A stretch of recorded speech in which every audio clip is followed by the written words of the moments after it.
Hello everyone, welcome to Abhipedia. I am Roshni Gautam और आज की क्लास में NABARD grade A phase 2 exam में डिस्क्रिप्टिव प्लस ऑब्जेक्टिव क्वेश्चन को प्रैक्टिस करेंगे। डिस्क्रिप्टिव में मैं एक क्वेश्चन दूंगी, सजेशन दूंगी किस प्रकार से आप लिख सकते हैं, की पॉइंटर भी दूंगी। तो उसमें जो भी डिटेल है वो आप कमेंट सेक्शन में लिख सकते हैं कि जैसे आप अपने व्यू पॉइंट्स को लेके, कुछ पॉइंट मैं आपको दूंगी, कुछ पॉइंट्स आप ऐड करेंगे और आप डिस्क्रिप्शन चैट बॉक्स में इसका आंसर लिख के मुझे कॉपी और पेस्ट करेंगे, मैं चेक करूंगी। प्लस स्टूडेंट एक और मैं क्वेश्चन दूंगी फॉर प्रैक्टिस के लिए, आप उस पर प्रैक्टिस कर सकते हैं, सोच सकते हैं, जो कि करेंटली बजट में आया है। तो जितने भी बजट में स्कीम्स आए हैं उस पर आप प्रैक्टिस करके जाएंगे, क्या उस पर लिख सकते हैं। ओके, ये चीज़ है। प्लस हम ऑब्जेक्टिव क्वेश्चन को भी प्रैक्टिस करेंगे जो कि स्कीम से मैं लेके आई हूँ, क्योंकि ज़्यादा जो क्वेश्चन आएंगे वो रूरल डेवलपमेंट पर आएगा एंड उससे क्वेश्चंस बहुत आएंगे। तो स्कीम से क्वेश्चंस मैं लेके आई हूँ, तो आपके लिए बहुत हेल्पफुल होगा। ओके, और आप हमारे टेस्ट सीरीज को भी बाय कर सकते हैं जिसका लिंक डिस्क्रिप्शन बॉक्स में आपको मिल जाएगा। कोई भी डाउट होता है आप कमेंट सेक्शन में लिख सकते हैं। तो चलिए आज की क्लास को स्टार्ट करते हैं और मैं आपके लिए दो क्वेश्चंस लेके आई हूँ। वेरी फर्स्ट क्वेश्चन है, इस पर आप सोचिएगा। जब भी क्वेश्चन आता है तो आपने माइंड मैपिंग करना है, मतलब कि क्वेश्चन को पहले टाइप करने से पहले आप रफ पेज में उसके की पॉइंटर लिख लीजिए एंड देन उसमें ऐड ऑन करके आप लिख सकते हैं। तो ऑलवेज इस चीज़ का ध्यान रखेंगे। तो क्वेश्चन क्या है, how does E technology help farmer in the production and marketing for agriculture produce. अगर बात करें तो ई टेक्नोलॉजी है और दो क्वेश्चन पूछा है जो कि प्रोडक्टिविटी मतलब प्रोडक्शन में इंक्रीज करने का काम करेगा, प्लस मार्केटिंग मतलब मार्केटिंग में भी ई टेक्नोलॉजी का क्या हेल्प होगा, कैसे वो हेल्प कर सकता है। तो दो क्वेश्चन आपसे पूछा गया है, कैसे लिखेंगे। अगर हम डिजाइन की बात करें तो स्ट्रक्चर्ड ऑफ क्वेश्चन कैसा होना चाहिए, इंट्रोडक्शन अबाउट एग्रीकल्चर के बारे में बता सकते हैं। बॉडी, हम बॉडी दो लेके चलेंगे यहाँ पर कि प्रोडक्टिविटी पर क्या इंक्रीज हो रहा है, मतलब ये टेक्नोलॉजी का क्या इम्पैक्ट होगा, एंड प्लस आपकी टेक्नोलॉजी का जो है मार्केटिंग पर क्या इम्पैक्ट होगा। तो बॉडी पार्ट 1, बॉडी पार्ट 2 ये करेंगे, लास्ट में आप कंक्लूजन दे सकते हैं। तो चलिए स्टार्ट करते हैं, हम क्वेश्चन को कैसे स्टार्ट करेंगे। इंट्रोडक्शन की बात करें तो आप ये सब लिख सकते हैं कि जैसे कि हमें पता है कि इंडिया में हाफ से ज़्यादा जो लोग हैं या हमारे पॉपुलेशन है वो डिपेंड करती हैं एग्रीकल्चर पर। ओके, ज़्यादा से ज़्यादा अवर 50% ऑफ पॉपुलेशन डिपेंड है एग्रीकल्चर। लेकिन अगर हम इसकी जीवीए मतलब एग्रीकल्चर की जीवीए ग्रॉस वैल्यू एडिशन या ग्रॉस वैल्यू एडेड की बात करें तो जीडीपी में बहुत कम है as compare to service sector, as compare to industrial sector. Okay, secondary sector. तो इसको इंक्रीज करने के लिए टेक्नोलॉजी बहुत हेल्पफुल है। इससे जो है फार्मर की स्टैंडर्ड ऑफ लिविंग तो इंक्रीज होगी ही होगी, पर कैपिटा इनकम इंक्रीज होगी ही होगी, प्लस हमारी ओवरऑल इकोनॉमी भी ग्रोथ होगी। और अगर हम एग्रीकल्चर की जीबीए की बात करें, ग्रॉस वैल्यू एडेड की बात करें, तो वो भी इंक्रीज होगा। तो इस प्रकार से आप इंट्रोडक्शन स्टार्ट कर सकते हैं। फिर हम बॉडी पार्ट 1 में देखेंगे कि फर्स्ट पार्ट आपसे पूछा गया कि ई टेक्नोलॉजी का एग्रीकल्चर प्रोडक्शन पर क्या रोल होगा। तो ये की पॉइंटर है, मैं आपके लिए बता रही हूँ, कुछ पॉइंट्स आप भी इसको ऐड कर सकते हैं। तो हम क्या लिख सकते हैं कि एग्रीकल्चर प्रोडक्टिविटी पर टेक्नोलॉजी का क्या रोल है। तो वेरी फर्स्ट है efficient use of water resources. कैसे टेक्नोलॉजी से वो जो है सॉइल की न्यूट्रेंट्स या सॉइल कितना मॉइस्चर है हमें पता चल जाएगा, टेक्नोलॉजी से सॉइल की मॉइस्चर पता चल जाएगा, उसी के अकॉर्डिंग आप इरिगेशन कर सकते हैं। तो टेक्नोलॉजी हेल्प करेंगी सॉइल की मॉइस्चर को जानने के लिए। ओके, तो इस प्रकार से वेरी फर्स्ट का आप इसको डिस्क्राइब कर सकते हैं। सेकेंड है प्रिसिशन एग्रीकल्चर, मतलब increase in productivity with less cost. Okay, तो प्रोडक्टिविटी इंक्रीज होगी, प्लस जो कॉस्ट जो लगता है, आपको पता है कि फर्टिलाइजर पर बहुत सारा सब्सिडी सरकार के द्वारा, गवर्नमेंट ऑफ इंडिया के द्वारा दिया जाता है। तो इससे प्रोडक्टिविटी इंक्रीज होगी, लेकिन कॉस्ट की बात करें तो वो रिड्यूस होगा, कैसे, टेक्नोलॉजी से। ज़्यादा एनहांस वे से फार्मर इस पर काम कर सकती हैं। कितना फर्टिलाइज़र देना है, कितना पेस्टिसाइड देना है, वो टेक्नोलॉजी से पता चल सकता है। अकॉर्डिंग टू सॉइल कितना ज़रूरत है, तो सॉइल की टेस्टिंग हो सकती है इस प्रकार से। Real time monitoring of crop means, real time मतलब कि जो भी डिफिकल्टी है एग्रीकल्चर में, जो भी प्रॉब्लम है वो उसी टाइम जानते हुए उसी का उसी टाइम सॉल्यूशन, मतलब प्रॉब्लम है तो एकदम से सॉल्यूशन आ जाए, वो भी टेक्नोलॉजी से ही पॉसिबल है। ओके, तो रियल टाइम मॉनिटर कर सकती हैं क्रॉप कि क्या हो रहा है, फर्दर क्या होगा, ओके क्या ज़रूरत है, इन सब चीज़ों को ध्यान से देखते हुए फार्मर इस पर वर्क कर सकते हैं। फिर एग्रीकल्चर एक्सटेंशन सर्विसेज, बहुत सारी सर्विसेज, ओके जो एग्रीकल्चर एक्सटेंशन मतलब कि एग्रीकल्चर में जितनी भी सर्विसेज होगी वो टेक्नोलॉजी से इंक्रीज होगा। ओके ये बात है कि सर्विसेज हो गया मतलब सप्लाई मैनेजमेंट, डिमांड मैनेजमेंट, ये सारी कर सकती हैं। एनवायरमेंटल मॉनिटरिंग मतलब बहुत इंपॉर्टेंट है। आप सभी को मालूम है कि सॉइल की फर्टिलिटी बहुत ज़्यादा रिड्यूस हो रही है। तो रिड्यूस हो रही है कितनी फर्टिलिटी, और क्या न्यूट्रेंट है वो कम हो रही है, कितना डालना चाहिए केमिकल फर्टिलाइजर पेस्टिसाइड, ये सब टेक्नोलॉजी से पॉसिबल होगा, जिससे हमारी एनवायरमेंटल मैनेजमेंट होगी, मॉनिटर किया जाएगा। केमिकल जो फर्टिलाइजर है उसको कम किया जाएगा। ओके न्यूट्रिएंट जो है जितना सॉइल की ज़रूरत है उसके अकॉर्डिंग डाली जाएगी। एंड जो कि लॉन्ग टर्म में सस्टेनेबिलिटी मतलब हमारा एग्रीकल्चर सस्टेनेबल होगा, हमारी सॉइल हमेशा फर्टाइल रहेंगी, ये बात होती है।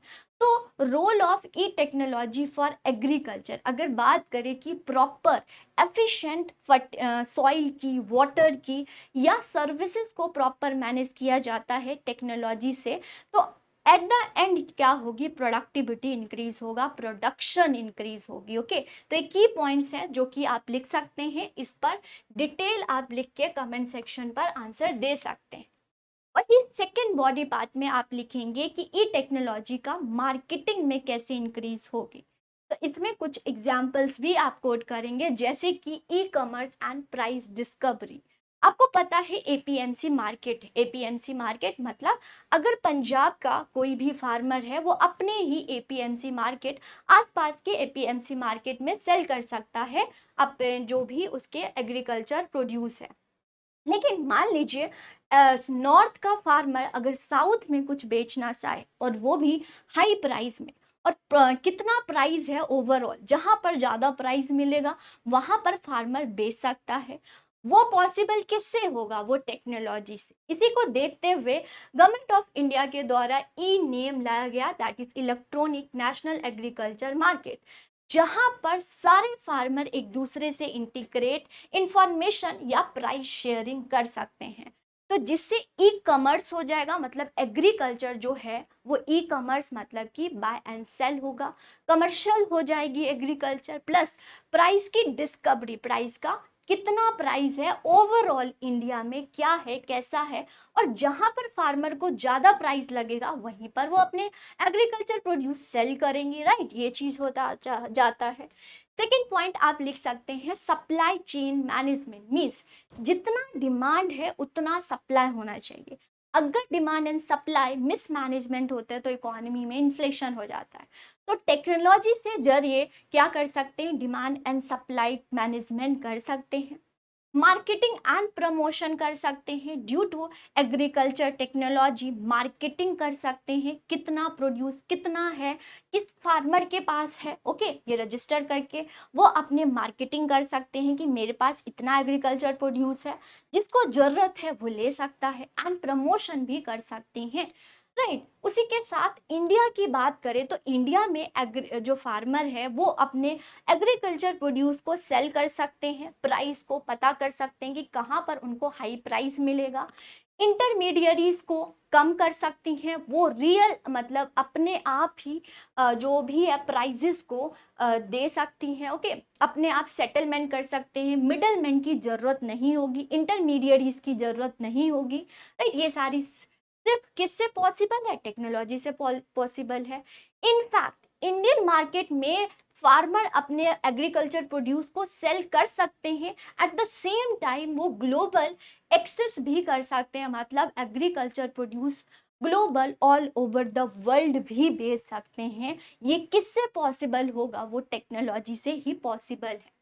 Please, digital payment due to technology, DBT direct benefit transfer, या डिजिटल पेमेंट कर दिया जाएगा कि अभी ही एग्रीकल्चर फार्मर ने एग्रीकल्चर प्रोड्यूस को सेल किया और उसी टाइम पेमेंट आ जाएंगी, तो ज़्यादा बाय एंड सेल होगा, राइट, ज़्यादा ट्रस्ट बनेगा। ये डीबीटी से कर सकते हैं, या फिर आप कोई भी टेक्नोलॉजी है उसका इस्तेमाल करते हुए, जिससे फाइनेंशियल इंक्लूजन भी होगा, ज़्यादा से ज़्यादा लोग अपना बैंक अकाउंट खुलवाएंगे। जैसे कि अगर हम बात करें जन धन योजना, डीबीटी, ये हो गया।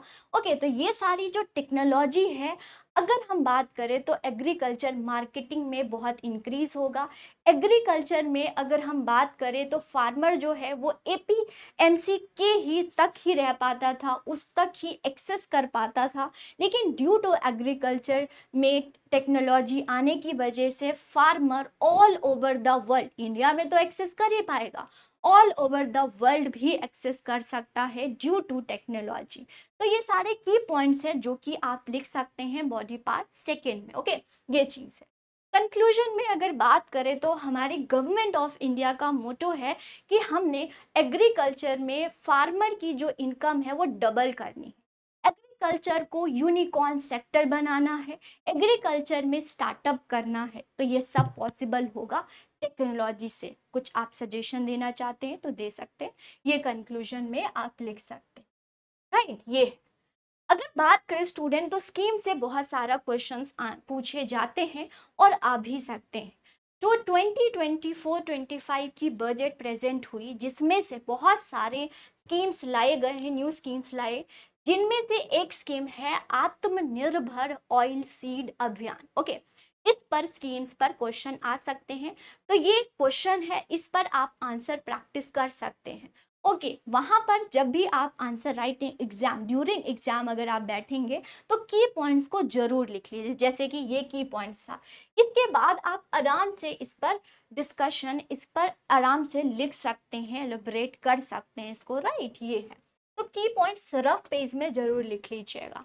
क्वेश्चन क्या है? एक्सप्लेन द ऑब्जेक्टिव एंड की फोकस एरिया ऑफ आत्मनिर्भर ऑयल सॉइड अभियान अनाउंस इन इंटरम बजट 2024-25। 2024 क्या था? इंटरम बजट था। तो जो फाइनल बजट है आफ्टर, मतलब इंटरम बजट के बाद जो फाइनल बजट वो भी आ चुका है, तो उस दौरान आत्मनिर्भर ऑयल सॉइड अभियान की बात की गई है।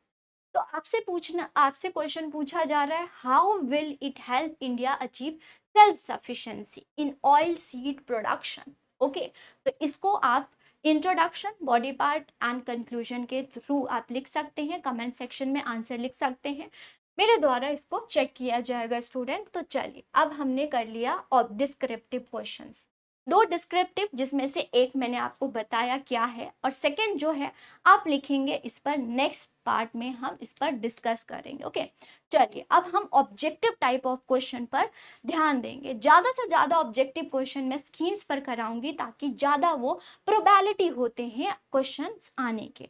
तो चलिए देखते हैं, क्वेश्चन नंबर 1 पूछा गया है, till when Indian government has extended the प्रधानमंत्री गरीब कल्याण अन्न योजना। फूड सिक्योरिटीज के लिए बहुत सारे इनिशिएटिव्स लाई गए हैं गवर्नमेंट के द्वारा। कोविड-19 में प्रधानमंत्री गरीब कल्याण अन्न योजना लाया गया, तो इसका टाइम पीरियड एक्सटेंड किया गया, कब तक? ये सवाल पूछा गया है आपसे। तो ऑप्शन से हमारे पास दिसंबर 2026, दिसंबर 2028, दिसंबर 2027 एंड दिसंबर 2030। ओके, और ये अलग अलग एग्जाम्स में ऐसे क्वेश्चंस पूछे गए हैं। तो अगर हम बात करें स्टूडेंट, तो प्रधानमंत्री गरीब कल्याण अन्न योजना कोविड-19 अप्रैल 2020 को लॉन्च किया गया गवर्नमेंट ऑफ इंडिया के द्वारा, ताकि financial assistant, okay, financial assistant दिया जाए फूड सिक्योरिटी के लिए, किसको? Weaker section, okay, below poverty line जो है, जो कि इफेक्ट हुए हैं पेंडेमिक से, ओके, उनको फूड सिक्योरिटी दिया जाए, फाइनेंशियल असिस्टेंट दिया जाए। तो ये जो है प्रधानमंत्री गरीब कल्याण अन्न योजना अनाउंस हुआ फॉर द 3 मंथ्स, 3 मंथ्स के लिए ये हुआ। फिर इसका मल्टीपल एक्सटेंशन हुआ December 31 2023, ओके, एंड नेक्स्ट 2023 तक इसका एक्सटेंशन हुआ, एंड जो 2028 मतलब 2028 तक फिर एक्सटेंड कर दिया गया है गवर्नमेंट ऑफ इंडिया के द्वारा। ओके, तो ये आंसर क्या हो जाता है, दिसंबर 2028, ओके, 5 ईयर के लिए एक्सटेंड कर दिया। चल नेक्स्ट क्वेश्चन, अब हम चलेंगे, मूव करेंगे। What is the correct order of various social services schemes India according two year of origin, okay. तो जब ये लॉन्च किया गया, सारे डेट्स आपको पता होना चाहिए, इसको आपको अरेंज करना है, ओके। तो अगर हम बात करें तो प्रधानमंत्री जन धन योजना, सुकन्या समृद्धि योजना, राष्ट्रीय स्वास्थ्य बीमा योजना, नेशनल सोशल असिस्टेंट स्कीम। अगर हम करें तो जनधन योजना 2014 में आया है, सुकन्या समृद्धि योजना 2015 में आया है, राष्ट्रीय स्वास्थ्य बीमा योजना 2008 में आया है, नेशनल सोशल असिस्टेंट 1995 में आया है। ओके, तो इसमें डिटेल बात कर लेते हैं। प्रधानमंत्री जन धन योजना फॉर फाइनेंशियल इंक्लूजन, हर एक इंडिया के हर एक जो व्यक्ति है उसका बैंक अकाउंट होना चाहिए, ज़्यादा से ज़्यादा डिपॉजिट, ज़्यादा से ज़्यादा बोरोइंग हो, जिससे फाइनेंशियल इंक्लूजन हो। इसी को देखते हुए प्रधानमंत्री जन धन योजना 28 अगस्त 2014 को गवर्नमेंट ऑफ इंडिया के द्वारा लाया गया, ताकि बेसिक जो सेविंग डिपॉजिट्स हैं वो कराया जाए, ओके, जिससे सेविंग्स आएंगे। गवर्नमेंट जो कमर्शियल बैंक है उसका मल्टीपल यूज भी कर सकती है लोन देने में। तो ये सब जो लाया गया वो प्रधानमंत्री जन धन योजना को देखते हुए लाया गया। राष्ट्रीय स्वास्थ्य बीमा योजना, ministry of labour and employment under, ministry कौन सी है, ministry of labour and employment के अंडर यहाँ पर हेल्थ केयर सर्विसेज के लिए लाया गया। हेल्थ केयर सर्विसेज, लेकिन किसके लिए, अनऑर्गेनाइज सेक्टर के लिए। अनऑर्गेनाइज वर्कर जो हैं या फैमिली बिलो पॉवर्टी लाइन है उनके लिए हेल्थ सर्विसेज प्रोवाइड करने के लिए राष्ट्रीय स्वास्थ्य बीमा योजना 2008 में लाया गया। फिर है सुकन्या समृद्धि योजना for the initiative Beti Bachao Beti Padhao. इसको देखते हुए 2015 में ये स्कीम्स लाई गई, जहां पर जो लड़कियां हैं उनका बैंक अकाउंट खुलवाया जाएगा, उसमें डिपॉजिट्स करवाई जाएंगी, एंड कुछ एज लिमिट के बाद वो उसको विड्रॉल कर सकते हैं। इस पर हम डिटेल भी बात करेंगे, ठीक है। नेशनल सोशल असिस्टेंट प्रोग्राम, इसमें 5 स्कीम इंक्लूडेड है, ओके। ये 1995 अगस्त 1995 को लॉन्च किया। इसमें बहुत सारे स्कीम्स को, मतलब कि ये स्कीम अम्ब्रेला स्कीम है, इसके अंडर बहुत सारे स्कीम्स को इंक्लूड किया गया, जैसे कि प्रधान Indira Gandhi national old age pension schemes, Indira Gandhi national widow pension scheme, Indira Gandhi national disability pension scheme, national family benefit scheme, Annapurna schemes. ये सारे स्कीम को इसी स्कीम्स में इंक्लूड किया गया। इस पर डिटेल बात कर लेंगे स्टूडेंट, इस पर क्वेश्चन भी प्रैक्टिस कर लेंगे। फिर आता है नेशनल सोशल असिस्टेंट प्रोग्राम, ये 15 1995 में ये लाया गया, ओके स्टूडेंट।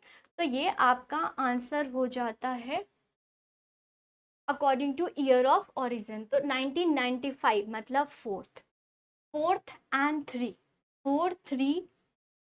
4312, ओके, तो बी आंसर हो जाएगा, ठीक है। चलिए नेक्स्ट क्वेश्चन पर मूव करते हैं।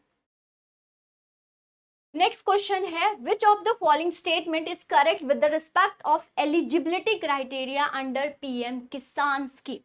सारे स्कीम्स बहुत इंपॉर्टेंट है और बेसिकली जो एग्रीकल्चर के लिए लाया गया। तो ये जो पीएम स्कीम है, ये डिस्क्रिप्टिव क्वेश्चन भी आ सकता है और इस पर एमसीक्यूज भी आ सकते हैं। ऑप्शंस है हमारे पास, only small and marginal families with combined holding up 2 hectares are eligible, institutional landholder are not eligible under this scheme, so super superannuated employees availing monthly pension of 10,000 or more are not eligible। तो ये question पूछा गया। तो अगर बात करें इसके बारे में, बात कर लेते हैं पीएम किसान स्कीम के बारे में। ये सेंट्रल स्कीम है, ओके, सेंट्रल सेक्टर स्कीम। अगर कोई भी स्कीम सेंट्रल सेक्टर स्कीम होती है means 100% funded by government of India के द्वारा किया जाता है। ये ऑपरेशन में आया 1/12/2018 में। यहाँ पर इस स्कीम के तहत जो फार्मर हैं उनको 6,000 रुपया दिया जाएगा। 6,000 एक साल में, जो कि 3 इंस्टॉलमेंट में 2,000 करके हर 4 साल में दिया जाएगा स्कीम, ओके। ये जो फैमिली, डेफिनेशन ऑफ फैमिली मतलब कि हस्बैंड वाइफ और माइनर चिल्ड्रंस होने चाहिए। ये जो स्टेट गवर्नमेंट एंड यूटीज बताएंगी कि किनको एलिजिबल हैं, ओके। एलिजिबिलिटी की बात करें स्टूडेंट, तो फर्स्ट जो एलिजिबिलिटी है वो गलत है, ओके, ये गलत है। सारे मतलब लैंड होल्डिंग की कोई ये बात नहीं है कि इतनी ही लैंड होल्डिंग होनी चाहिए, ये गलत है। इंस्टीट्यूशनल लैंड होल्डर, यस ये एलिजिबल, ये सही है, एलिजिबल नहीं होते हैं। अगर किन्हीं को पेंशन मिलता है मंथली, वो भी एलिजिबल नहीं होते। ओके, तो ये था आपका पीएम किसान के लिए। तो क्वेश्चन हो जाएगा 2 और 3 आंसर, ओके, 2 और 3 आंसर। चल नेक्स्ट क्वेश्चन पर मूव करते हैं। What is the primary objective of प्रधानमंत्री मुद्रा योजना? अगर ये स्कीम की बात करूँ तो यहाँ पर इस जब ये बजट आया है उसमें चेंजेस देखने को मिले, इसीलिए मैं स्कीम को ऐड करके लेके आई। क्या है Pradhan Mantri Mudra Yojana? To provide direct subsidy to farmer, to offer affordable credit to micro, to find large scale industries project to increase tax revenue, okay. तो ये प्रधानमंत्री मुद्रा योजना मतलब यहाँ पर स्मॉल और मार्जिनल फार्मर को पैसा दिया जाएगा, माफ कीजिएगा, स्मॉल और जो ऑन्टरप्रेन्योर्स हैं उनको यहाँ पर कम रेट ऑफ इंटरेस्ट पर लोन दिया जाएगा, ओके। तो ये 2015 में ये लॉन्च बाय द गवर्नमेंट। 2015 में यहाँ पर अफोर्डेबल क्रेडिट मतलब लोन दिया जाएगा माइक्रो और स्मॉल ऑन्टरप्रेन्योर को, ओके, ये चीज़ है। ये क्या है? ताकि वो फॉर्मल जो है वो ज़्यादा से ज़्यादा लोन ले और ज़्यादा से ज़्यादा इन्वेस्टमेंट करे, और उनकी जो हमारी माइक्रो स्मॉल मीडियम एंटरप्राइज है उनकी भी स्टैंडर्ड ऑफ लिविंग इंक्रीज हो ज़्यादा से ज़्यादा, तो ज़्यादा लोन हो। तो इसको 3 पार्ट में डिवाइड किया गया है माइक्रो स्मॉल मीडियम एंटरप्राइज को। एक है शिशु, एक है किशोर और एक है तरुण। जो शिशु होंगे वो 50,000 तक लोन ले सकते हैं, जो किशोर होंगे वो 50,000 से 5 लाख तक लोन ले सकते हैं। जो तरुण है उनका जो लोन इंक्रीज कर दिया गया है करंट बजट में, इसको आप यहाँ पर दे सकते हैं Mudra loan. The limit x enhance to 20 lakh from the 10 lakh under the Tarun categories. पहले जो था स्टूडेंट वो 5 लाख से 10 था, अब 5 लाख से 20 लाख हो गया है तरुण कैटेगरी से। तो ये सवाल पूछा जा सकता है, तो आपको पता होना चाहिए मुद्रा स्कीम के रिलेटेड, ओके। तो यहाँ पर हमने क्वेश्चन को प्रैक्टिस कर लिया, ओके। तो ये था। चलिए, तो यहाँ पर हमने क्वेश्चंस डिस्क्रिप्टिव और ऑब्जेक्टिव दोनों को प्रैक्टिस किया है। होप आप सभी को अच्छा लगा होगा। अच्छा लगा तो चैनल को सब्सक्राइब कर देंगे, वीडियो को लाइक कर देंगे। नेक्स्ट लेक्चर में मिलूंगी नए क्वेश्चन के साथ, और जो भी सवाल आपको क्वेश्चंस दिए गए हैं इसको कमेंट सेक्शन में जरूर लिखेंगे। Thank you student, all the best.